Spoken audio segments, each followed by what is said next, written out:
Fahim, Chittagong government city college 16 batch. আমার এই সেশনটি HSC 17 ব্যাচের জন্য। সো আমার সামনে উপস্থিত এইচএসসি 17 ব্যাচের ছোট ভাই ও বোনেরা ও তাদের অভিভাবকবৃন্দ যারা আজকের এই লাইভ প্রোগ্রামটি দেখছেন, সবাইকে আমার আন্তরিক সালাম ও শুভেচ্ছা। এই কিছুদিনের মধ্যেই তোমাদের ইন্টার পরীক্ষার রেজাল্ট দিবে। সো এটা নিয়ে চিন্তা করাটাই স্বাভাবিক, কিন্তু অহেতুক এই চিন্তা, এটা পরীক্ষা রেজাল্ট নিয়ে চিন্তা করে কোনো লাভ নেই, কারণ যে পরীক্ষা দেওয়া তা তুমি আগেই দিয়ে ফেলেছো। তাই এখন সামনে তোমার যেটা আছে সেটা নিয়ে চিন্তা করতে হবে।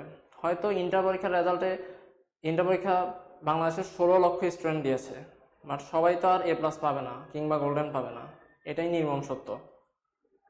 কিন্তু 1-2 সাবজেক্টের জন্য তুমি যদি গোল্ডেন মিস করেও থাকো, এটা নিয়ে চিন্তিত হওয়ার কিছু নেই। হয়তো তুমি বুয়েটে পরীক্ষা দিতে পারবে না, কিন্তু চুয়েট রুয়েট অন্যান্য প্রকৌশল বিশ্ববিদ্যালয়গুলো আছে, ওগুলোতে তুমি দিতে পারবে। এরপর যদি তোমার 1-2 সাবজেক্টের জন্য এ প্লাস মিস হয়ে থাকে, তাহলে ওইটা নিয়েও চিন্তা করার কিছু নেই। তুমি ওইটা নিয়ে যদি অহেতুক চিন্তা করে তোমার 2 দিন নষ্ট করো, তাহলে তোমার অ্যাডমিশন টেস্টের জন্য তুমি পাইতেছো সময় মাত্র 3 মাস। 3 মাস থেকে তুমি 2 দিন, মূল্যবান 2টি দিন তুমি নষ্ট করে ফেলছো। সো ওইটা নিয়ে তুমি না চিন্তা করে কিভাবে সামনের দিকে আগানো যায় তা নিয়ে চিন্তা করো। যেহেতু যদি এ প্লাস তুমি 1-2টা সাবজেক্টে মিস করো, তাহলে ওইটার জন্য যদি জিপিএ 5 মিস হয়েও যায়, হয়তো তুমি প্রকৌশল বিশ্ববিদ্যালয়গুলোতে পরীক্ষা দিতে পারবে না, কিন্তু দেশের অনেক ভালো ভালো বিজ্ঞান ও প্রযুক্তি বিশ্ববিদ্যালয় আছে, যেমন শাহজালাল বিজ্ঞান ও প্রযুক্তি বিশ্ববিদ্যালয়, নোয়াখালী বিজ্ঞান ও প্রযুক্তি বিশ্ববিদ্যালয়, হাজী দানেশ বিজ্ঞান ও প্রযুক্তি বিশ্ববিদ্যালয়, এই সকল বিশ্ববিদ্যালয়ে তুমি নিমিশে পরীক্ষা দিতে পারবে। সো এটা নিয়ে তোমার চিন্তা করে লাভ নেই। তোমার টার্গেট রাখতে হবে তুমি কোন বিষয়ে পড়তে চাও, কোন বিশ্ববিদ্যালয়ে পড়তে চাও, এই বিষয়টা টার্গেট না রেখে কোন বিষয়ে পড়তে চাও সেটা টার্গেট করা উচিত। আমাদের দেশে একটা প্রবণতা আছে স্টুডেন্টদের মধ্যে, সেটা হচ্ছে যে আমি বুয়েটে পড়বো, বা আমি ডিএমসিতে পড়বো, বা এই করবো সেই করবো, বা ঢাবিতে পড়বো। এটা নিয়ে চিন্তা না করে আমার টার্গেট রাখা উচিত আমি কোন বিষয়ে পড়তে চাই। তোমার কাছে যদি প্রোগ্রামিং ভালো লাগে তুমি সিএসসি নাও, তুমি ট্রিপলি নিতে পারো, ট্রিপলির প্রতি যদি তোমার ভালো লাগা থাকে তাহলে তুমি ট্রিপলি নাও। মেকানিক্যাল, সিভিল, অন্যান্য যেসব সাবজেক্ট আছে ওগুলোর মধ্যে যেটা তোমার ভালো লাগে সেটা নিয়ে পড়াটাই হবে তোমার মূল উদ্দেশ্য। কোন বিশ্ববিদ্যালয় থেকে পড়লা ওইটা কোনো ফ্যাক্ট ফেলবে না, দিন শেষে তোমার স্কিলটাই ম্যাটার করবে। তাই তাই তোমার চিন্তা রাখতে হবে কিভাবে ভালো করা যায়। তাহলে ওই যে সাবজেক্ট তুমি পড়তে চাও ওইটা যে কোনো দেশের যে কোনো বিশ্ববিদ্যালয় থেকে পড়লেই তুমি উন্নতি করতে পারবে। সো এরপরে আসি, আমার ভালো কথা, আমার নিজেরও এসএসসি পরীক্ষায় বাংলা সাবজেক্টে মিস ছিল। মিস হওয়ার পর আমি নিজেও হালকা একটু ভেঙে পড়েছিলাম, বাট পরবর্তীতে ঠিকই ঘুরে দাঁড়িয়েছি এবং আল্লাহর রহমতে ভর্তি পরীক্ষা ভালো হয়েছে। আজকের সেশনটি মূলত যে দুটি বিশ্ববিদ্যালয় নিয়ে, সেটা হচ্ছে চুয়েট ও সাস্ট। চুয়েট ও সাস্টে কীভাবে ভালো করা যায় বা কিভাবে পড়লে কি হবে, বা প্রশ্নের ধরন মানমন্ত্রণ, ওগুলো নিয়ে আজকে আমি মূলত কথা বলবো। এখন লাইফে ভর্তি পরীক্ষা, আমাদের ছোটবেলা থেকে একটা ইচ্ছা থাকে যে আমি বড় হয়ে ডাক্তার হব, কিংবা ইঞ্জিনিয়ার হব, কিংবা পদার্থবিদ হব, বা ম্যাথমেটিশিয়ান হব। ওই টার্গেট নিয়েই আমরা ক্লাস 9-এ কেউ সায়েন্স নিই, আমরা সায়েন্স নিয়েছি। কিন্তু সায়েন্স নিয়েছি ওই টার্গেট নিয়ে। এখন তুমি হচ্ছে তোমার ওই লক্ষ্যের একদম দ্বার প্রান্তে, বলা যায় এটা তোমার লক্ষ্যের সোপানে প্রথম ফ্লাইট। সো তুমি যদি ভর্তি পরীক্ষায় ভালো করতে না পারো, হয়তো তোমার লক্ষ্যটা ভেঙে চুরমার হয়ে যাওয়ার একটা আশঙ্কা থাকবে। তাই অবশ্যই ভর্তি পরীক্ষায় ভালো করে তোমার একটা টার্গেট থাকতে হবে। অর্থাৎ এরপর আসি যে চুয়েট ও সাস্টের ভর্তি পরীক্ষা প্রস্তুতি। ফার্স্টে বলি চুয়েট নিয়ে। চুয়েট বাংলাদেশের অন্যতম সেরা একটি প্রকৌশল বিশ্ববিদ্যালয়। সো চুয়েটের প্রশ্নের ধরন মানবন্টন অনেক হাই লেভেলের হবে, এটাই স্বাভাবিক। তো চুয়েটের কোশ্চেন নিয়ে যদি বলতে যাই, দেখো চুয়েটের টোটাল পরীক্ষা হয় হচ্ছে 600 নম্বরে। আগে চুয়েটে এমসিকিউ ছিল, বাট এখন এমসিকিউ নেই। 600 নম্বরই হবে তোমার রিটেন পরীক্ষা, যার মধ্যে পদার্থবিজ্ঞান হচ্ছে 200, কেমিস্ট্রি 200 এবং গণিত 200। এখন আমরা আসি এটা কীভাবে প্রস্তুতি গ্রহণ করলে চুয়েটের জন্য সেটা ভালো হবে। আচ্ছা, ভর্তি পরীক্ষা নিয়ে বিভিন্ন সময় আমি বিভিন্ন জনের কাছ থেকে বিভিন্ন ধরনের কোশ্চেন পাই। এর মধ্যে একটা কমন কোশ্চেন হচ্ছে, ভাই আপনি কিভাবে পড়ছেন? আচ্ছা, এই কোশ্চেনটা আসলে করাটাও এটা জানার আগ্রহ থেকে করা। আর দেখো, এক একজনের পড়ার স্টাইল এক এক রকম। কেউ কম কেউ কম পড়ে অনেক বেশি বোঝে, কেউ বেশি পড়েও কম বোঝে। কথা হচ্ছে তোমার পড়ালেখার পিছনে সময় দিতে হবে। তো আমি যেটা সবসময় ট্রাই করতাম সেটা হচ্ছে, আমি খুব বেশি একটা পড়তাম তা কিন্তু না, বাট নিয়মিত পড়াশোনা করতাম। বইয়ের যে টপিকস পড়তেছি সেটা বুঝে বুঝে পড়ার ট্রাই করতাম। কোনো কিছুতে সমস্যা থাকলে বড় ভাইয়াদের হেল্প নিতাম। এইভাবেই মোটামুটি পড়াশোনা করেছি। তোমরাও এর ক্ষেত্রে আবার ভর্তি কোচিংয়ের একটা ব্যাপার আছে। তুমি ভর্তি কোচিংয়ের বিভিন্ন কোচিংয়ে পড়লে তোমার পরীক্ষা দেওয়ার স্কিলটা বাড়বে। আমিও আমি বিশেষ করে উদ্ভাসে মডেল টেস্ট দিয়েছিলাম। আল্লাহ রহমতে পরীক্ষাগুলো আমাকে ভর্তি পরীক্ষার জড়তা কাটাতে অনেক সহায়তা করেছে। তোমরা তোমরা যারা কোচিংয়ে নিয়েও আরেকটা কথা আছে, সেটা হচ্ছে কোচিংয়ে পরীক্ষা অনেক সময় খারাপ হয়। পরীক্ষা খারাপ আমারও হতো, কিন্তু কোচিংয়ের পরীক্ষা খারাপ হওয়া নিয়ে হতাশ হয়ে থাকলে চলবে না। সেটা হচ্ছে, তুমি আজকে সবসময় প্রতিযোগিতা। আমরা হতাশ কেন হই? আমরা দুইটা কারণে হতাশ হই। একটা হচ্ছে কোনো কিছু না পেলে আমরা হতাশ হই, ও নিজের সাথে অন্যকে তুলনা করতে গিয়ে হতাশ হই। কোচিংয়ে দেখা যায় তুমি আজকে প্রথম পরীক্ষায় সাপোজ 10 পেলা, তোমার একটা বন্ধু 75 পেয়ে বসে আছে। এখন এটা দেখে তুমি হতাশ হয়ে যাচ্ছ। এখন দেখো, আলটিমেটলি লসটা কার হচ্ছে? তোমারই হচ্ছে। তুমি হতাশ হয়ে হয়তো পড়াশোনা বন্ধ করে দিচ্ছ, কিন্তু হতাশা কিভাবে কাটিয়ে ওঠা যায় সেটা চিন্তা তোমায় করতে হবে। তো সেটার জন্য কি করা যায়? কখনো নিজেকে অন্যের সাথে তুলনা করবা না, নিজেকে নিজের সাথে তুলনা করতে শেখাও। যেমন আজকে তুমি একটা পরীক্ষায় সাপোজ 75-এ 10 পাইছো, এটা নিয়ে হতাশ হয়ে বসে থাকলে চলবে না। আগামীকালকে কিভাবে 15 পাওয়া যায় সে চিন্তা তোমাকে করতে হবে। এরপর আরেকটা প্রশ্ন আসে, সেটা হচ্ছে, ভাইয়া কতক্ষণ পড়বো? দেখো, এই প্রশ্নটা আসলে করাটাও অবান্তর। যেমন সব মানুষের হাঁটার স্পিড একই না। যার বয়স বেশি সে একটু আস্তে হাঁটে, বা যুবক যে সে অনেক জোরে দ্রুত হাঁটে। অর্থাৎ বয়স্ক লোকের টিএসসি থেকে শাহবাগ যেতে যত সময় লাগবে, একটা তরুণের তাগড়া যুবকের তার থেকে অনেক কম সময় লাগবে। তো অ্যাডমিশনের প্রিপারেশনটাও ওইরকম। হয়তো তোমার যে জিনিসটা বুঝতে 1 ঘন্টা লাগতেছে, তোমার আরেকটা বন্ধুর হয়তো সেটা 20 মিনিট লাগবে। সেটা হচ্ছে তাহলে তোমাকে ওই টপিকের পেছনে 1 ঘন্টা সময় দিতে হবে। আর বেসিক্যালি সময় ধরে না পড়ে উচিত টপিকস ধরে পড়া। যেমন তুমি আজকে ঠিক করবা যে আজকে আমি 2টা টপিক শেষ করব, পদার্থের 2টা অধ্যায় শেষ করব, বা কেমিস্ট্রি জৈব যৌগ অধ্যায় শেষ করব। এরকম একটা টার্গেট নিয়ে তুমি পড়াশোনা করবা। এরপর আসে যে ভর্তি পরীক্ষার কোশ্চেন কীরকম হয়। দেখো, ভর্তি পরীক্ষার কোশ্চেন খুব একটা কঠিন হয় না, হয়তো কিছুটা ট্রিকি টাইপের হয়। তুমি গতানুগতিক ইন্টারে আমরা যে পরীক্ষা পদ্ধতির সাথে অভ্যস্ত, তার থেকে একটু আলাদা। কারণ হচ্ছে, আমাদের ইন্টারে আমরা অনেক বেশি সময়ে কম আনসার দিতে অভ্যস্ত, বাট অ্যাডমিশন টেস্টে তোমাকে কম সময়ে অনেক বেশি উত্তর দিতে হবে। তাহলে ওইটার জন্য কিছু ট্রিক্সও জানা লাগবে। সেটা হচ্ছে, দেখো, কোশ্চেন আমরা কখন কোনো একটা কিছুকে কঠিনের দলে ফেলে দিই। আসলে কঠিন বলতে তো কিছু নেই। যখন আমরা কোনো কিছু না পারি, তখন ওইটাকে হুট করে কঠিনের দলে ফেলে দিই। তো ওই জিনিসটা, তাহলে যেটা কঠিন তোমার কাছে লাগতেছে ওইটাকে তোমার সহজ করতে হবে। সহজ কিভাবে করবা? ওইটার পিছনে তোমাকে বেশি বেশি সময় দিতে হবে। যত বেশি সময় দিবা ওইটা তোমার কাছে তত বেশি সহজ হবে। সাপোজ তুমি ফিজিক্সের একটা টপিক বুঝতেছো না, তো ওইটা নিয়ে তুমি যদি হতাশ থাকো যে আমি তো এটা বুঝতেছি না, আমার একটা বন্ধু এটা খুব ভালো পারে, তো ওইটা নিয়ে তুমি যদি হতাশ হয়ে বসে থাকো, তাহলে ওইটা আলটিমেটলি কোনো লাভ দিবে না। তোমার উচিত হবে বরং ওই টপিক্সটা কিভাবে আরো সহজে বোঝা যায়, না বুঝলে অন্য কারো সাহায্য নেওয়া।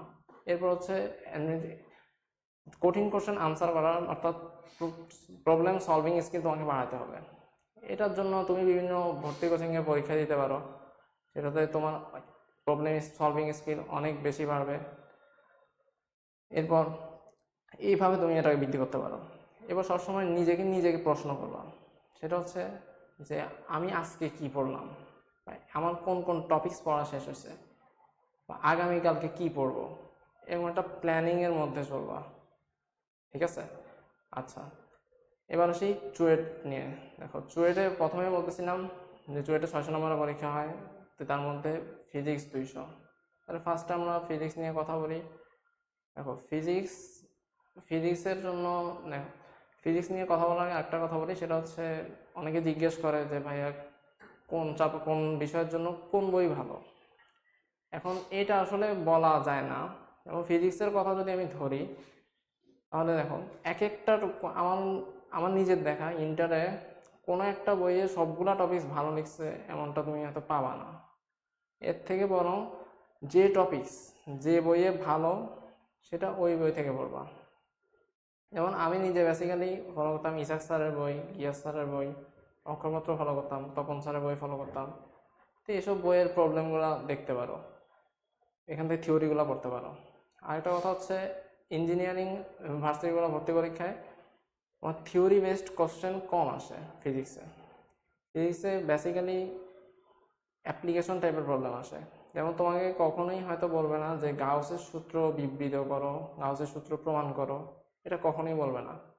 হয়তো বলবে যে অসীম চার্জে চার্জিত পরিবাহীর থেকে বাইরে দূর একটা নির্দিষ্ট দূরত্বে কোনো বিন্দুতে প্রাবল্য কত, সেটা হয়তো বের করতে বলবে। তো এটা বের করার জন্য তোমার গাউসের সূত্র সম্পর্কে অবশ্যই কিছু আইডিয়া লাগবে। এই জন্য তুমি গাউসের সূত্র টপিকটা ফার্স্ট আগে থিওরিটা একটু হালকা হালকা বুঝে পড়লা, দেন অ্যাপ্লিকেশন এই ধরনের বিভিন্ন গাউসের সূত্রে যে অ্যাপ্লিকেশনগুলো আছে ওই রিলেটেড কোশ্চেনগুলো তুমি সলভ করলা। এইভাবে আগাতে পারো। এরপর হচ্ছে যেমন অ্যাডমিশন টাইমে দুই ধরনের স্টুডেন্ট পাওয়া যায়। এক ধরনের হচ্ছে তারা আগে থেকে অনেক ভালো প্রিপারেশন নিয়ে আসছে। তা আরেক ধরনের হচ্ছে যারা আগে থেকে অত মোটামুটি মধ্যবিত্ত শ্রেণীর, হালকা ঝাপসা আইডিয়া আছে কোনো একটা টপিক সম্বন্ধে। তাহলে দেখো, প্রথম ধরনের স্টুডেন্ট হচ্ছে তুমি হয়তো অনেক বেশি জানো, কিন্তু ওইটা নিয়ে ওভার কনফিডেন্সে ভোগা যাবে না। কারণ কথা হচ্ছে অ্যাডমিশন টেস্টের কোশ্চেন অতটা ইজিও হয় না। তো ওভার কনফিডেন্সে না ভুগে তোমার এখনও কী কী ল্যাকিংস আছে ওগুলা খুঁজে বের করো এবং ওগুলা সলভ করার অ্যাবিলিটি বাড়াও। আরেকটা কথা হচ্ছে প্রবলেম যত বেশি সলভ করবা সেটা তোমার জন্য ভালো। আর দ্বিতীয় শ্রেণীর যে স্টুডেন্টগুলো আছে তাদের জন্য বলা যায় যে তোমাদের যেহেতু যে টপিকসগুলো এখনও ঝাপসা আছে, তুমি ওগুলো আগে বোঝার ট্রাই করো। অহেতুক প্রথম শ্রেণীর স্টুডেন্টকে দেখে হতাশ হওয়ার কিছু নেই। কারণ হচ্ছে যদি আমরা সরলসন্ধি স্পন্দনের দিকে তাকাই, হয় দুইটা কণা যদি সরলসন্ধিতে স্পন্দিত হয়, হয়তো কোনো একটা কণার আদি দশা প্রথম কণা থেকে কিছুটা এগিয়ে, তাই বলে তখন দুইটা কণাই কিন্তু সাম্য অবস্থায় আসবে। প্রথম কণাটা হয়তো একটু আগে আসবে, তুমি হয়তো একটু পরে আসবা। তো সেটার জন্য যদি দুইটাকে একই সময় আসতে হয় তাহলে তোমার কি করতে হবে? অবভিয়াসলি কৌণিক বেগ বাড়াতে হবে। তো তেমনিভাবে তোমার পড়াশোনার স্পিড অনেক বেশি বাড়াতে হবে যদি তুমি প্রথম শ্রেণীর স্টুডেন্টদের কাছে যেতে চাও। আচ্ছা, মূল টপিক থেকে অনেক দূরে চলে গিয়েছি, আসি ফিজিক্স নিয়ে। ফিজিক্সের জন্য যে প্রথমে বলছিলাম যে প্রবলেম বেশি বেশি সলভ করতে হবে। তার আগে একটু থিওরিগুলো দেখে নিবা। আর হচ্ছে যে কোনো একটা সূত্র পড়ার সময় সমস্যা ওই সূত্রটা কি নির্দেশ করে। যেমন উদ্ভাসে একটা ভাইয়া একটা কথা বলছিল, সেটা হচ্ছে ফিজিক্সের সূত্র কথা বলে। সো ফিজিক্সের সূত্রটা কি কথা বলতে চাচ্ছে তুমি সেটা খুঁজে বের করবা। একটা সূত্র শুধু গদবাঁধাভাবে মুখস্থ না করে ওই সূত্র থেকে কি কি করলারি তুমি পাইতে পারো সেটা চিন্তা করবা। অর্থাৎ ওই সূত্রটা কার কার মধ্যে সম্পর্ক নির্দেশ করতেছে। যেমন আমি যদি জ্যামিতিক আলোক বিজ্ঞান চ্যাপ্টারের কথা বলি, তাহলে ওখানে দেখবা সূত্রগুলা শুধু মুখস্থ করলেই হবে না, তোমার সাইন কনভেনশন নিয়েও একটু চিন্তা ভাবনা করতে হবে। ঠিক আছে? যেমন প্রতিসরাঙ্ক, একটা গড়ীয় তলের প্রতিসরাঙ্ক, ওইটা যদি তুমি নির্ণয় করতে যাও তাহলে প্রতিসরাঙ্ক নির্ণয় করতে গেলে ওখানে তোমার বক্রতার ব্যাসার্ধ কোনোটার জন্য প্লাস হবে, কোনোটার জন্য মাইনাস হবে, এবং লক্ষ্যবস্তুর দূরত্ব ইউ কোনোটার জন্য প্লাস কোনোটার জন্য মাইনাস, বা যে প্রতিবিম্বের দূরত্ব ভি কোনটার জন্য প্লাস কোনটার জন্য মাইনাস হবে। সো এই সাইন কনভেনশনগুলো সম্পর্কে তোমার একটু আইডিয়া থাকতে হবে। এখন যদি তুমি সূত্রটা পথভাবে মুখস্থ করো, এখন পরীক্ষায় ওটা আসলো, আসার পর তুমি কোনো চিন্তা ভাবনা তোয়াক্কা না করেই ধুম করে অ্যান্সার করে দিচ্ছ, ওই তখনই অ্যান্সারটা ভুল হয়ে যাবে। সো পড়ার সময় যে সূত্রগুলো কি মিন করতে চাইতেছে এটা তোমাকে বুঝতে হবে। এবার হচ্ছে যে ডিরেক্ট ম্যাথে যাওয়ার আগে তোমার কিছু থিওরি পড়ে নেওয়া ভালো। কেননা সাপোজ অ্যাম্পিয়ারের সূত্রের অ্যাপ্লিকেশন দিয়ে একটা ম্যাথ আসলো, এখন ম্যাথ আসার পর কথা হচ্ছে তুমি যদি অ্যাম্পিয়ারের সূত্রটা কী সেটাই তুমি না জানো, তাহলে তুমি ওই প্রবলেমটা সলভ করবা কীভাবে?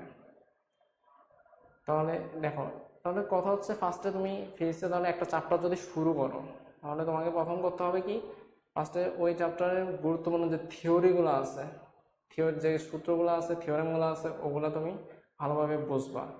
এরপর হচ্ছে সূত্রগুলোর মধ্যে কার কার মধ্যে সম্পর্ক বা কোনো সাইন কনভেনশন যদি থাকে, এরপর ওগুলা দুইটা, এরপর ফিজিক্সে একটা গুরুত্বপূর্ণ জিনিস সেটা হচ্ছে যে সূত্রের মধ্যে দুইটা রাশির অনুপাত নিয়ে অনেক সময় প্রবলেম আসে। সো ওগুলা একটু ভালোভাবে দেখবা, ঠিক আছে? আচ্ছা, এরপর হচ্ছে ফিজিক্সে মোটামুটি মানে একটু ডিপলি পড়ার ট্রাই করবা, সেটা এইভাবেই ফিজিক্সটা শেষ করবা। দেন এবার আসি কেমিস্ট্রি। দেখো ফিজিক্সে যেরকম, এর আগে যখন ফিজিক্সের কথা বলতেছিলাম, ফিজিক্সে যেরকম গাণিতিক প্রবলেম বেশি আসে, কেমিস্ট্রিতেও গাণিতিক প্রবলেম আসে মোটামুটি, কিন্তু থিওরিটিক্যাল প্রবলেমও অনেক বেশি আসে। যেমন ফিজিক্সে 20টা ম্যাথের মধ্যে দেখবা 20টাই গাণিতিক প্রবলেম, যেটা আমি গত বছর দেখছিলাম। কিন্তু কেমিস্ট্রির দিকে তুমি যদি তাকাও, তাহলে কিছু প্রবলেম গাণিতিক দেখবা, কিছু থিওরিটিক্যাল প্রবলেম দেখবা। এমনকি গত বছর চুয়েটে একটা কোশ্চেন আসছিল, সেটা হচ্ছে পরিবেশের উপর বিভিন্ন রাসায়নিক দ্রব্যের ক্ষতিকর প্রভাব। তো এইটা এরকম একটা কোশ্চেন আসতে পারে, সেটা আসলে মানে হয়তো তোমার চিন্তাও থাকবে না, কিন্তু কেমিস্ট্রিতে এই ধরনের কোশ্চেন আসবে। সো কেমিস্ট্রি কী করতে হবে, ফার্স্ট হচ্ছে থিওরিগুলো তোমাকে ভালোভাবে পড়তে হবে, অনেক বেশি ভালোভাবে পড়তে হবে, প্রতিটা লাইন বাই লাইন পড়তে হবে। এবার হচ্ছে যেগুলো বিভিন্ন ধরনের দেখা যায় হচ্ছে কিছু ছোটোখাটো ম্যাথ থাকে, বা আমাদের মধ্যে একটা প্রবণতা আছে, সেটা হচ্ছে কেমিস্ট্রি কিছু অধ্যায় অনেকে ইগনোর করার ট্রাই করে। যেমন ফার্স্ট পেপার প্রথম অধ্যায় অনেকে বলে যে এখানে কিছু নাই, কিন্তু জানো এখান থেকেও আসলে কোশ্চেন আসে। যেমন আমরা যদি যেমন এবার রাইডার ধ্রুবক নিয়ে অনেকগুলো প্রবলেম আছে, ওগুলো আসে। সো ওগুলো তুমি ভালোভাবে করবা, ওই অধ্যায়টা মোটেও ইগনোর করবা না। আর অ্যাডমিশন টেস্টের জন্য আসলে কোনো কিছুই ইগনোর করা আসলে ঠিক না। তারপর তবে কিছু টপিকস অবশ্যই ইম্পর্টেন্ট, ওগুলো একটু ভালোভাবে দেখবা। বিশেষ করে চুয়েটের জন্য তো নাই, কারণ চুয়েটে আসলে অনেক রিটেন কোশ্চেন আসে। রিটেন কোশ্চেনের মধ্যে দেখা যায় একটা 10 নম্বরের কোশ্চেনের মধ্যে হয়তো 1-2 নম্বরের ছোটোখাটো কোশ্চেনও জুড়ে দিতে পারে, একটা ম্যাথের সাথে তোমার একটা ছোটোখাটো কোশ্চেন জুড়ে দিতে পারে। সো ওইটা দিকে খেয়াল রাখবা। এরপর হচ্ছে কেমিস্ট্রি ম্যাথের কথা যদি বলতে যাই, সেটা হচ্ছে যে আচ্ছা তার আগে বলে নিই, সেটা হচ্ছে কেমিস্ট্রিও অনেকে জিজ্ঞেস করে যে কোন বই ফলো করলে ভালো হয়। কেমিস্ট্রি আসলে মেন বইয়ের উপরে তো কোনো কথা নাই। এখন মেন বইগুলোর মধ্যে তুমি ফলো করতে পারো হাজারিনাগের বই ফলো করতে পারো, সঞ্জিত কুমার গুহ স্যারের বই আছে, গুহ স্যারের বই ফলো করতে পারো, এবং গাজী হাসানুল কবির স্যার আছে, ওনার বই ফলো করতে পারো। তবে আমি যেটা সাজেস্ট করবো সেটা হচ্ছে একটা বইকে বেস ধরে তারপর আগাবা। অর্থাৎ একটা বইয়ে যা কিছু আছে, খুঁটিনাটি যা কিছু আছে সবগুলো তুমি পড়বা। এবং এখানে দেখবা হয়তো একটা বইয়ে প্রথমেই বলছিলাম একটা বই কোনোভাবেই সব দিক থেকে স্বয়ংসম্পূর্ণ হয় না, তো ওই বইতে অনেক ল্যাকিংস থাকবে। সেটার জন্য কি করতে পারো, অন্য বইগুলা যে রবিসগুলো তুমি নাই, ওগুলা কি করতে পারো, শর্ট নোট আকারে লিখে নিতে পারো বা তুমি নোট করে রাখতে পারো, ঠিক আছে? আচ্ছা, এরপর আসি ম্যাথের কথা ছিলাম, ম্যাথ নিয়ে বলি। সেটা হচ্ছে যেমন এরপর আসবার দ্বিতীয় অধ্যায় আছে, দ্বিতীয় অধ্যায়ে অনেক ধরনের প্রবলেম আছে, ওগুলা করবা ভালোভাবে। এটার জন্য বলছিলাম সেটা হচ্ছে প্রবলেমগুলো ফার্স্টে বইয়ের থেকে সলভ করবা, মেন বইয়ের প্রবলেম বেশি বেশি করবা, যেটা তোমার প্রকৌশল বিশ্ববিদ্যালয় পরীক্ষাগুলোতে অনেক বেশি ইফেক্ট ফেলবে। তারপরে এগুলো যদি করা শেষ হওয়ার পর তুমি যে কোচিং করতেছো কোচিংয়ের বিভিন্ন লেকচার শিট থাকতে পারে, ওই প্রবলেম ওখানে যে প্রবলেমগুলো থাকে ওগুলো তুমি দেখতে পারো। এরপর এরপর হচ্ছে এখানে এবার কেমিস্ট্রি ফার্স্ট পেপারে কিছু কথা না বললেই নয়, কিছু কথা অনেক বেশি ইম্পর্ট্যান্ট। যেমন বলা যায় চতুর্থ অধ্যায়ের কথা, চতুর্থ অধ্যায় যে পিএইচ রিলেটেড বাফার দ্রবণ রিলেটেড যে কোশ্চেনগুলো আছে ওগুলো অনেক বেশি ইম্পর্ট্যান্ট। আর তৃতীয় অধ্যায়ে মোটামুটি থিওরিটিক্যাল জিনিসপাতি বেশি, এজন্য এখান থেকে আসলে থিওরিটিক্যাল কোশ্চেনগুলো আসতে পারে। হয়তো অত বড় কোশ্চেন আসবে না, কিন্তু কিছু ছোটোখাটো কোশ্চেন আসে, এই কারণে কথাটা তুমি ইগনোর করতে পারবে না। আর লাস্ট চ্যাপ্টারের কথা শুনলে অনেকে হয়তো এটা কি আবার পড়া লাগে নাকি, কিন্তু আসলে কথা হচ্ছে এটাও পড়া লাগবে। কারণ তুমি কোশ্চেন উল্টালেই প্রকৌশল বিষয় থেকে কোশ্চেন উল্টালেই দেখবা যে লাস্ট চ্যাপ্টার থেকে অনেক প্রবলেম আসছে। প্রবলেম মতো এখানে আসলে ওইরকম জ্ঞানিক প্রবলেম আসবে না, বাট থিওরিটিক্যাল অনেক প্রবলেম আছে। যেমন তোমাকে হয়তো বলতে পারে ভিনেগার প্রস্তুত করো, ভিনেগার কীভাবে প্রস্তুত করা যায়, বা ইউরিয়া রিলেটেড কোশ্চেন থাকতে পারে। তো এগুলো তুমি এই কোশ্চেন উল্টালেই দেখবা। বা একটা কথা সেটা হচ্ছে যে মেইন বই পড়ার পর তোমার কাছে ফার্স্ট প্রায়োরিটি থাকবে হচ্ছে মেইন বই, এরপর সেকেন্ড প্রায়োরিটি যেটা দিবা সেটা হচ্ছে অবভিয়াসলি প্রশ্ন ব্যাংকের দ্বিতীয় কোনো অপশন নেই, সেটা হচ্ছে প্রশ্ন ব্যাংক তোমার করতেই হবে।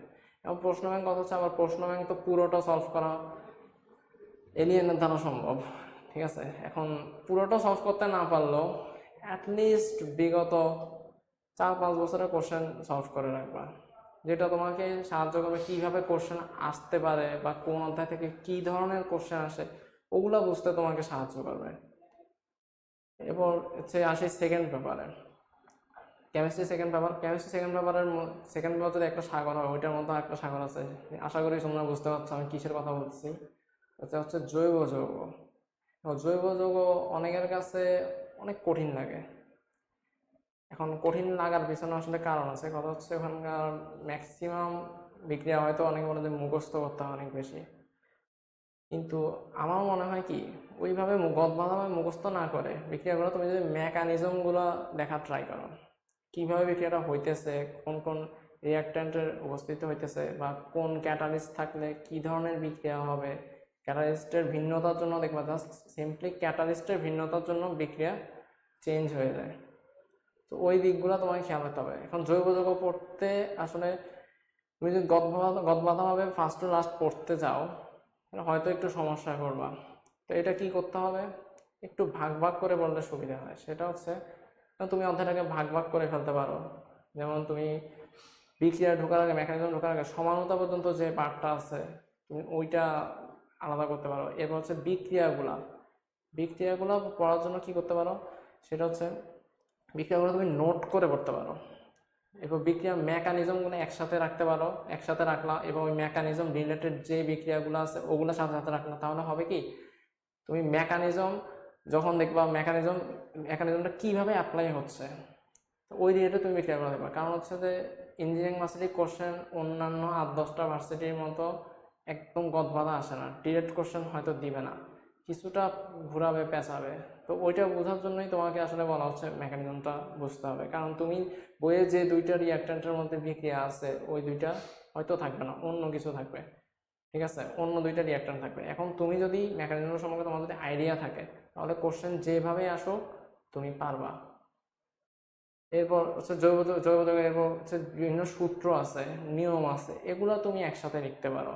মার্কোনিকোভের নিয়ম, সাইজের সূত্র, এ ধরনের বিভিন্ন সূত্র নিয়ম আছে, এগুলো তুমি একসাথে নোট করে রাখতে পারো। এরপর একটা কাজ করতে পারো, সেটা হচ্ছে বিক্রিয়াগুলোকে লিখে তোমার সামনে পড়ার টেবিলের সামনে দেয়ালে তুমি টানিয়ে রাখতে পারো। মনে করো তুমি পড়তে বসলা, হয়তো জৈব যৌগ টানা পড়তে হয়তো বিরক্ত লাগবে, সেজন্য তুমি সাপোজ ফিজিক্স পড়তেছো বা ম্যাথ করতেছো, তারপরে হয়তো 10 মিনিটের জন্য রেস্ট নিলা, তখন তুমি ওই বিক্রিয়াগুলোর উপর হালকা চোখ বুলিয়ে দেখতে পারো, যেটা তোমাকে হেল্প করবে বিক্রিয়াগুলো মনে রাখার ক্ষেত্রে হেল্প করবে। আর জৈব যৌগ অবশ্যই নিয়মিত পড়তে হবে। তুমি যদি কয়েকদিন পরে রেখে দাও এবং আবার বিরতি দিয়ে অনেকদিন পর পড়ো, তাহলে দেখবা যে আগে যা পড়ছো ওগুলো হয়তো অনেক কিছুই তোমার মাথা থেকে ছুটে গেছে। এটা ছিল মোটামুটি জৈব যৌগ নিয়ে কথাবার্তা। এরপর তৃতীয় অধ্যায় একটা অধ্যায়, সেটা হচ্ছে পরিমাণগত রসায়ন। ওই অধ্যায় নিয়ে যদি বলতে চাই, ওই অধ্যায়ে তোমার ম্যাথমেটিক্যাল প্রবলেম অনেক বেশি। ওই অধ্যায় থেকে প্রচুর ম্যাথ আসে, মোলালিটি এগুলো রিলেটেড ম্যাথগুলো অনেক বেশি ইম্পর্ট্যান্ট।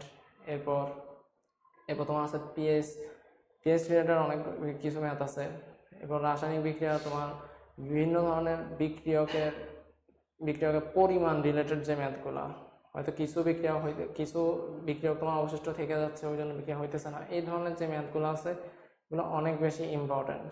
এরপর অধ্যায় শেষে আছে বিয়ার-ল্যাম্বার্ট সূত্র, যেহেতু ওই সূত্রটা একটু নতুন, তো ওইখান থেকে কোশ্চেন আসার প্রবাবিলিটিটা অনেক বেশি।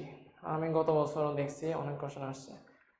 তাহলে এখন বিয়ার-ল্যাম্বার্ট সূত্রটা অনেক ইম্পর্টেন্স দিয়ে পড়বা।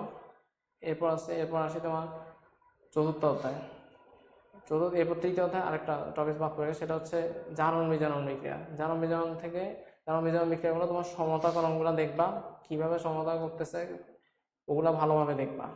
এবার ওই বিক্রিয়ার ওখানে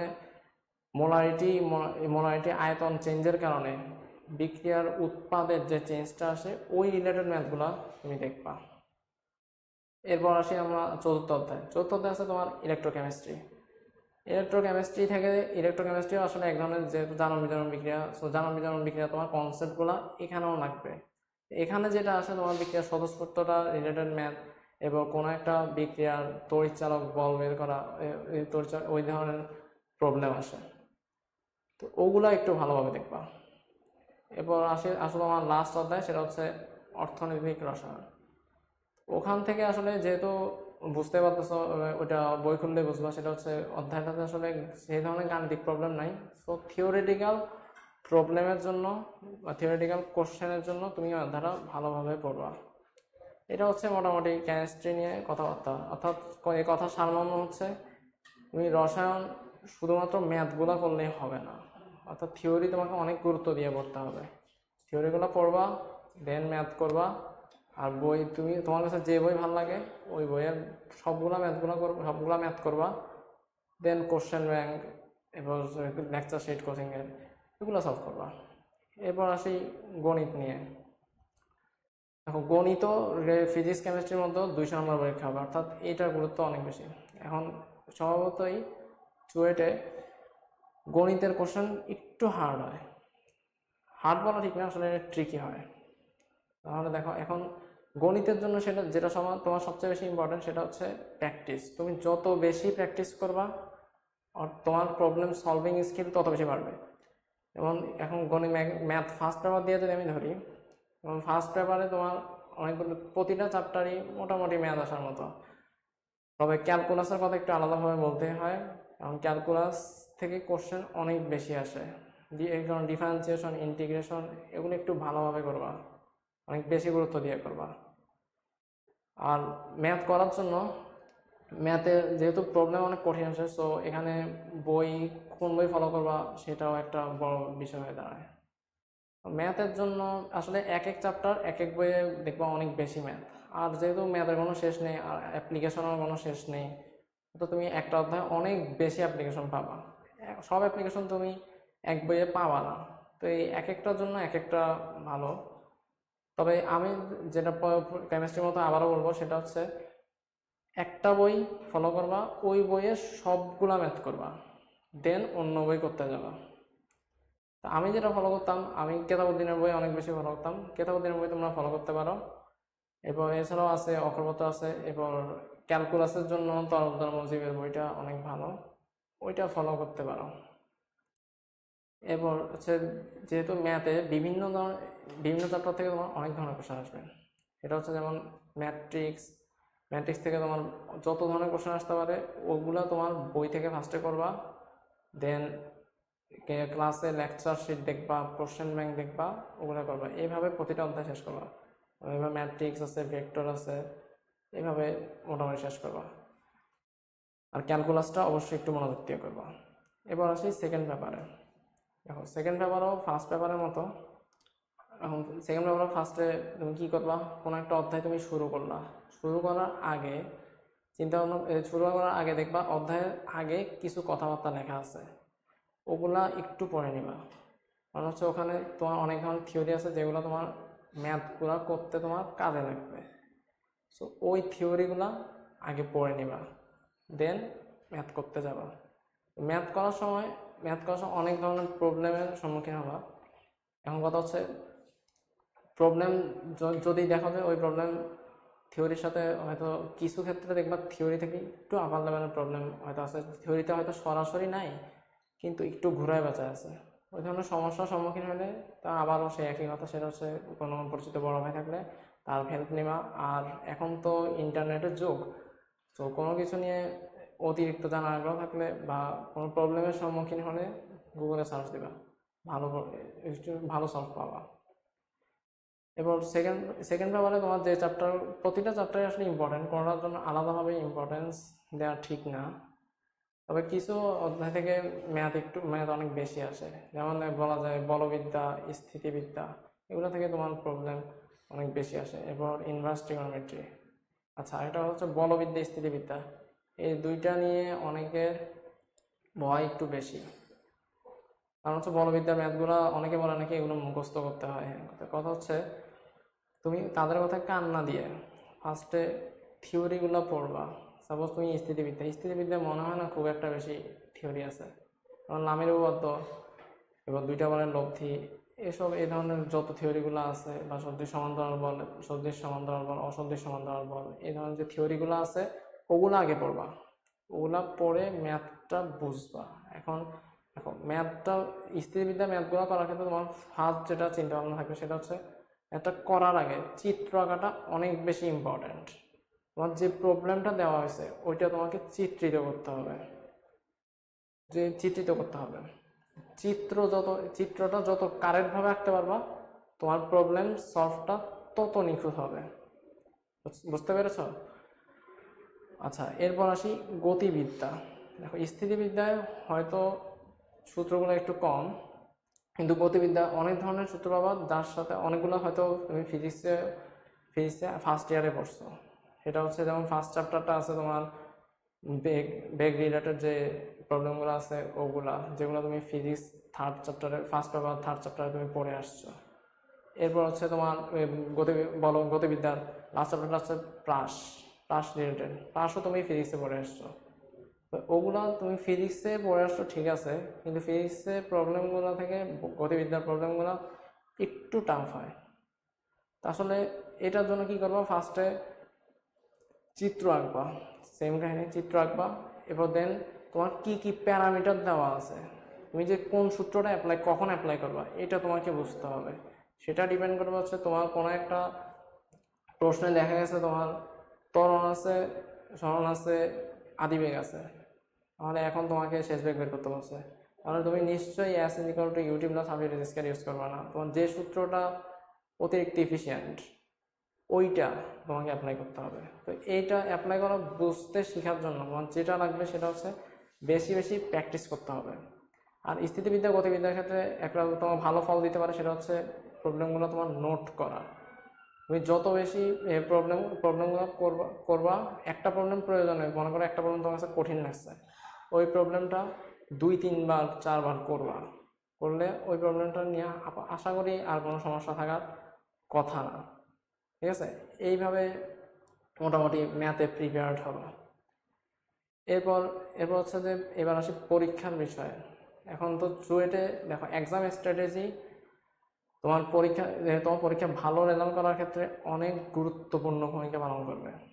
এক্সাম স্ট্র্যাটেজি শুরুতে বলতে চাই, তুমি যে সাবজেক্ট, ওখানে তো 600 নম্বরের কোশ্চেন থাকবে, 3টা সাবজেক্ট আছে, ফিজিক্স, কেমিস্ট্রি, ম্যাথ। এখন তুমি যে সাবজেক্টটা কোশ্চেন অনেক অতিরিক্ত সহজ থাকবে, যেটা সহজ লাগবে সেটা দিয়ে ফার্স্টে শুরু করবা। কারণ শুরুতেই তুমি যদি কোনো কঠিন একটা কোশ্চেন নিয়ে চিন্তা ভাবনা করো তাহলে হবে কি, ওই প্রবলেমটার পিছনে তুমি বেশি সময় দিতে থাকবা। বেশি সময় দিলে একটা প্রবলেমের জন্য তুমি সময় পাবা 3 মিনিট, এখন ওইটার পিছনেই তুমি যদি 10 মিনিট দিয়ে বসে থাকো তাহলে বাকি প্রবলেমগুলো সলভ করবা কখন? তো সেটার জন্য কি করতে হবে, ফার্স্টে তোমার যে কোশ্চেনগুলো তুমি পারো, যেগুলো মনে হচ্ছে যে আমার কাছে এটা ইজি, করতে সময় কম লাগবে, সেই প্রবলেমগুলো খুব দ্রুত করবা। এরপর হচ্ছে যে মনে করো যেগুলো একটু কম পারো ওগুলোর দিকে হাত দিবা। ফার্স্টে কখনো কঠিনটা নিয়ে চিন্তা ভাবনা করবা না। এরপর যে এখানে তোমার যে 60টা কোশ্চেনই আনসার করতে হবে সেরকমটা না, এবং এখানে চুয়েট নিয়ে একটা কোশ্চেন আছে, সেটা হচ্ছে যে কয়টা কোশ্চেনের আনসার করলে চুয়েটে টিকা যাবে। এখন এই কথাটা বলা আসলে কঠিন, কারণ সেটা ডিপেন্ড করে আসলে কোশ্চেনের উপর। কোনো বছর কোশ্চেন একটু বেশি ট্রিকি হয়, কোনো বছর কোশ্চেন একটু কম ট্রিকি হয়। তো যখন কোশ্চেন একটু কম ট্রিকি হয় স্বভাবতই তখন নাম্বার একটু বেশি উঠবে। তাহলে বলা যায় মোটামুটি 40টার মতো আনসার করলে মোটামুটি শিওর থাকা যায়। এটা হচ্ছে কথা। এরপর একটা কোশ্চেন হচ্ছে যে কিভাবে, এরপর সেই সাস্টের বিষয় হচ্ছে সাস্টে চুয়েটের মতো রিটেন পরীক্ষা হয় না। সাস্টের পরীক্ষা হয় তোমার সাস্টের পরীক্ষা হয় এমসিকিউ পদ্ধতিতে। 70টা এমসিকিউ আনসার করতে হবে, প্রতিটাতে 1 মার্কস। এখন 70 নম্বরের কথা চিন্তা করে তোমার মাথায় আসতে পারে এমসিকিউ, তাহলে তো হয়তো সহজ হবে। এখন সাস্টের কোশ্চেন, সাস্ট যেহেতু বাংলাদেশের বিজ্ঞান ও প্রযুক্তি বিশ্ববিদ্যালয়গুলোর মধ্যে সবচেয়ে সেরা ভার্সিটি, সেটা এজন্য অবশ্যই সাস্টের কোশ্চেন অনেক বেশি ট্রিকি হয়। 8-10টা ইউনিভার্সিটির কোশ্চেনের সাথে যদি সাস্টের কোশ্চেন তুলনা করো তাহলেই তুমি বুঝে যাবে সাস্টের কোশ্চেন অনেক বেশি ট্রিকি হয়। তো সাস্টের কোশ্চেন যেহেতু অনেক বেশি ট্রিকি হয়, ওটার জন্য তোমার প্রিপারেশনটাও অনেক বেশি ট্রিকি হইতে হবে। তাহলে ফার্স্টে দেখো সাস্টের কোশ্চেন নিয়ে, ফার্স্টে থাকবে তোমার 70 নম্বর যেহেতু পরীক্ষা, এখানে তোমার 10 থাকবে ইংরেজি এবং 20 করে থাকবে ফিজিক্স, কেমিস্ট্রি, ম্যাথ। ইংরেজি একদম কোশ্চেন শুরুতে থাকে। তো ইংরেজি নিয়ে ফার্স্টে আলোচনা শুরু করি। ইংরেজির জন্য তোমার 9-10 ইন্টারের গ্রামার জানা থাকলে মোটামুটি হয়। ন্যারেশন, প্রিপোজিশন, এই টাইপের প্রবলেম দেখবা। এছাড়াও কিছু ক্ষেত্রে দেখা যায় কিছু নোভেলের রাইটার নিয়ে কোশ্চেন আসে। যেমন আমাদের সময় গত বছর আসছিল ম্যাকবেথের রাইটার কে ছিল, এই ধরনের কিছু বইয়ের নাম, কিছু নোভেলের রাইটার কে সেগুলো একটু জেনে নিতে পারো। আর কোশ্চেন যে সব আনসার করা লাগবে তাও কিন্তু না। তো এটার পিছনে তুমি সময় না দিয়ে প্রয়োজন গ্রামারের পিছনে একটু বেশি সময় দিতে পারো, কারণ রাইটারের নাম হয়তো কমন নাও পেতে পারো। এরপর আসি তোমার ফিজিক্স নিয়ে। ফিজিক্স সাস্টে যদিও এমসিকিউ পদ্ধতিতে পরীক্ষা হয়, কিন্তু সাস্টে ম্যাক্সিমাম এমসিকিউ হবে তোমার ম্যাথমেটিক্যাল প্রবলেম রিলেটেড। এবং গত বছর আমি দেখছিলাম যে 20টা কোশ্চেনই ছিল ম্যাথমেটিক্যাল। তো ওইখানে বেসিক্যালি কোশ্চেন আসে তোমার ম্যাথমেটিক কীভাবে মানে ফিজিক্সের যে সূত্রগুলো আছে ওগুলো রিলেটেড ম্যাথ আসে। দেখা যাবে তোমার একটা সূত্রের মধ্যে 4টা প্যারামিটার আছে, 3টা প্যারামিটারের মান দেওয়া আছে, আরেকটা মান তোমার বের করতে বলতেছে। এই ধরনের প্রবলেম অনেক বেশি আসে। তাহলে এর জন্য তুমি সূত্রগুলা বেশি ভালোভাবে দেখবা। এর জন্য সূত্রগুলো ভালোভাবে দেখবা যে এক বইয়ে হয়তো তুমি সব সূত্র পাবা না। তখন তোমাকে সব বইয়ের সূত্র, তুমি যে বইটা ফলো করছো ওই সূত্রগুলো তো শিখবাই, অন্য যে সকল বইগুলো আছে ওই বইগুলোর সূত্র তুমি নোট আউট করবা, ওই বই সবগুলো সূত্র একসাথে রাখবা, ওই ধরনের লিখে লিখে শিখবা। এখন সূত্র মনে রাখাটা হচ্ছে একটা কঠিন বিষয়, তাই না? তাহলে সেটার জন্য কি করতে পারো, সূত্রের প্রুফটা খসড়া করে শিখতে পারো, একটু দেখে নিবা। আর সূত্র যে প্রথমে বলছে যে সূত্রের প্যারামিটারগুলোর মধ্যে সম্পর্ক কি কি সেগুলো তোমার জানতে হবে, কারণ ডিটেল শুধু সূত্র গদবাধা মুখস্থ করলেই হবে না। এবার তুমি সব সূত্র যেহেতু এক বইয়ে পাবা না, যেমন মনে করো অতিরিক্ত, সাপোজ তুমি সাধারণ তপন স্যারের বই ফলো করতেছো, এবং কোনো একটা সাবানের বুদবুদের ভিতর বা পানির বুদবুদের ভিতর অতিরিক্ত চাপ নির্ণয় যে রাশিমালাটা আছে সেটা হয়তো সাধারণত কোনো বইয়ে নেই, কিন্তু ইতিহাস স্যারের বই আছে। এখন তোমাদের এনসিটিভি প্রদত্ত একটা পাঠ্যসূচি আছে, তোমার কোশ্চেন হবে ওই পাঠ্যসূচি অনুযায়ী, কোনো নির্দিষ্ট বই থেকে না। সো তোমার চিন্তা রাখতে হবে যে তুমি পাঠ্যসূচিটার দিকে তুমি খেয়াল রাখবা। এটা হচ্ছে পাঠ্যসূচি, তোমার যে টপিকসগুলো আছে ওগুলা তুমি আলাদা আলাদাভাবে শেষ করবা। সাপোজ তুমি একটা প্রথমত শুরু করলাম, ওখানে তোমার মনে করো যে একটা টপিক আছে সাপোজ ভেক্টরের যোজন বিয়োজন, তুমি ভেক্টরের যোজন বিয়োজন রিলেটেড যে প্রবলেমগুলো আছে সেগুলো তুমি শিখবা। এবার হচ্ছে ওইটার জন্য সাস্টের এমসিকিউগুলো কিন্তু যদিও 1 নম্বরের, কিন্তু অতটা ছোট এমসিকিউ হয় না, মাঝে মাঝে কিছু ট্রিকি এমসিকিউ আসে। আরেকটা কথা, কখনো দেখবা অনেক সময় অনেক শর্ট সূত্র শিখে অনেকে। এখন শর্ট সূত্রগুলো শিখলে শর্টকাট, যেটাকে শর্টকাট বলে সবাই। এখন শর্টকাট শিখতে গেলে একটা বিপদও আছে, সেটা হচ্ছে শর্টকাট তুমি শিখলা, এখন শর্টকাটে দেখা যায় তার ভিতরে আরও কিছু ফেরকা থাকে। মনে করো কোনো একটা শর্টকাট কোনো একটা নির্দিষ্ট কেজের ক্ষেত্রে অ্যাপ্লিকেবল, বা ওই শর্টকাটে তোমার যে মানগুলো যে রাশিগুলো আছে ওগুলার মান একটা নির্দিষ্ট কেজের জন্য ভাবে ধরতে হবে। ওইভাবে তুমি যদি না ধরো তাহলে ম্যাথটা ভুল হবে। তো এই জন্য তুমি কোনো শর্টকাট, আমি যেটা বেসিক্যালি ফলো করতাম সেটা হচ্ছে শর্টকাটগুলো ওইভাবে মুখস্থ না করে, যেটা মূলত থিওরি উপর ভিত্তি করে সূত্রগুলো পড়বা এবং সূত্রগুলো বোঝার চেষ্টা করবা। মানে প্রয়োজনে তোমার হয়তো একটু সময় বেশি লাগবে এই চিন্তা তুমি করতে পারো, কিন্তু আমি বলবো সময় তোমার যদি 10 সেকেন্ড বেশিও লাগে তোমার একটা কোশ্চেন ঠিক আনসার ঠিক হবে। এটা অনেক বেশি গুরুত্বপূর্ণ, বুঝতে পেরেছ? এবার এভাবে ফিজিক্সটা শেষ করবা। ফিজিক্সে তো বললামই, সেটা হচ্ছে যে সূত্রগুলোর উপর বেশি গুরুত্ব, ম্যাথমেটিক্যাল প্রবলেমগুলো দেখবা, এরপর কোশ্চেন ব্যাংক দেখবা, লেকচার শিট দেখবা, এসব। এরপর আসি কেমিস্ট্রি বিষয়ে। কেমিস্ট্রিতে কিন্তু সাস্টে কোশ্চেন একটু ট্রিকি টাইপের হয়। ডিরেক্ট থিওরি বেসড মেডিকেল বা অন্যান্য আসলে মতো একদম ডিরেক্ট থিওরি বেসড কোশ্চেন আসে না, একটু ট্রিকি হয়। তো এই জন্য তোমার কী করতে হবে, বইয়ের অনেক যে সূত্রগুলো আছে সূত্রগুলো পড়ার সময় একটু চিন্তা ভাবনা করতে হবে।